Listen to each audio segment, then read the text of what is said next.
Okay, so I shot the exact same short film with both my Canon M50 and my Sony a7S III. That's a $600 camera and the Sony a $4,000 camera, and I did it just because I was curious to know what the differences are. And not just the difference in image quality, but maybe even more importantly, the whole shooting experience, you know?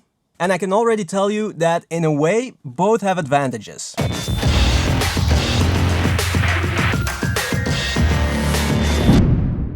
But before we start, guys, I want to say this. If you're still in the early stages of your filmmaking journey and you want to learn a lot in a short amount of time, make a short film. Seriously, make a short film. The amount of stuff that you learn by making a 1-minute short film is mind-blowing. I'm still processing everything that I've learned from making those two short film, well, one short film, two versions. Versions. I have to be careful here. Yeah, so if you want to learn a lot in a short amount of time, just make a 1-minute short film. And if you want to see the behind the scenes of my short film, how I did all the shots and what techniques that I used, then check out this video right here, because today I want to focus on the differences between budget camera and expensive camera. Let's start with autofocus. Okay, look, on a real movie set, I doubt if they ever use autofocus, but I'm a one-man band here and I have to do everything myself, so it's impossible for me to frame the shot and walk backwards and maneuver the gimbal? Drive the gimbal? I'm gonna say drive the gimbal. Drive the gimbal, and then on top of that also pull focus manually. You know, it's impossible to do all of that by yourself. You really need an extra person. So if you're making films by yourself, autofocus is the way. And my Sony has great autofocus, eye detection. You can also tap the screen to follow an object or a person. So that's great. The Canon M50, decent autofocus, but not in 4K. And I wanted to shoot my short films in 4K. So that was a problem. So I shot the M50 version of my short film all in manual focus, and then I just set the focus before the shot, and once I started recording, I had to make sure that I kept the same distance from my subject, Joanna. Now, you can perfectly make a short film like that, no problem, but the main difference is that you can't get very creative with your shots. This shot, for example, once the autofocus is locked on Joanna's face, it stays locked on and I can just move around and change the angle, change the distance, and I can get creative and get a nice long shot, you know? When shooting with my Canon M50, I had to keep that shot a lot simpler. So if you're shooting by yourself, a good autofocus will make it easier for you to get creative with your shots. You can add more movement to your shots. But like I said, in 1080, the Canon M50 also does a decent job when it comes to autofocus. The only problem here was 4K. In-camera stabilization is another one of those things to make everything easier, and the Canon M50 has okay stabilization, but when you set it on the highest setting, you lose image quality. The Sony has amazing stabilization and you don't lose any image quality. And if you combine that with a gimbal, it's perfect. Super steady shots. Now, for my Canon M50, I used this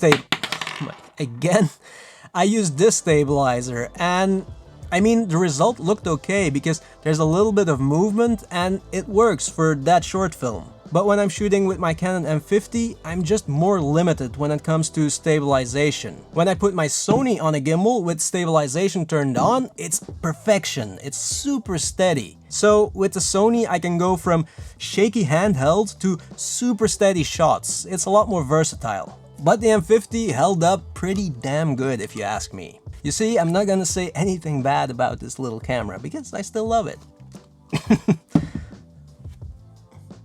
Holy sh! What's happening here? I don't know if you can see that. You see that?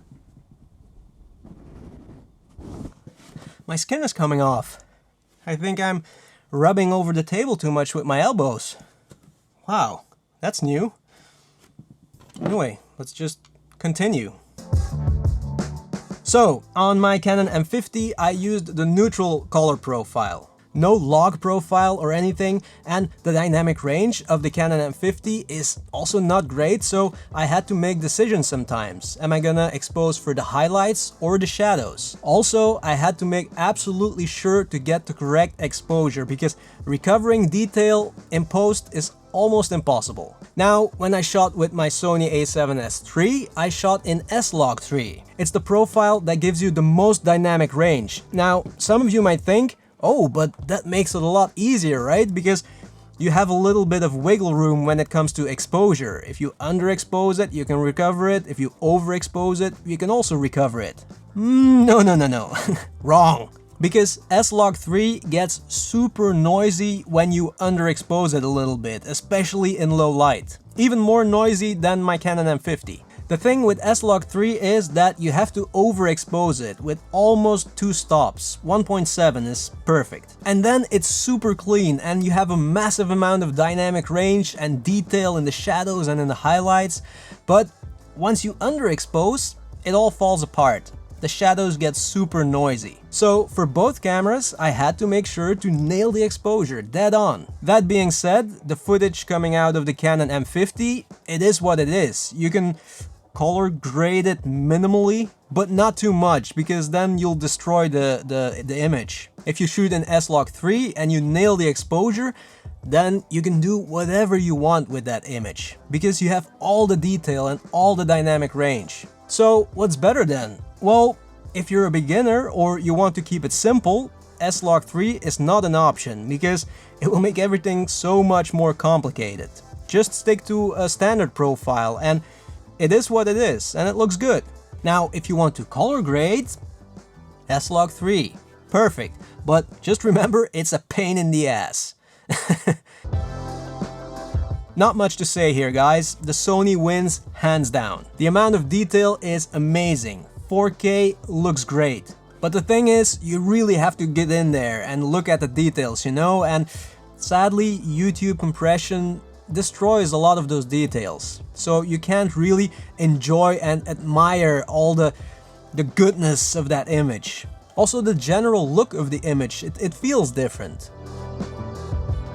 Again, a win for the Sony, but you all knew that, right? The Canon M50, not great in low light, and the Sony is the king of low light. Maybe you've noticed that the Sony version of my short film was a lot darker. Now, that's partly color grading, but also because I could shoot when it was a lot darker. And that's what I wanted. I wanted it to look a little bit darker than when I shot it with my Canon M50. And the Sony has no problem shooting in ISO 12800, so I could wait for an extra 20 minutes and it all looks super clean. On my Canon M50, I think the limit is ISO 1600, maybe 3200s, but then it starts getting noisy. So for a short film like this, low light, almost no artificial light in most shots, that's a big advantage. ISO 12800. If I would want to shoot at the same time with my Canon M50, I'd really need some artificial light to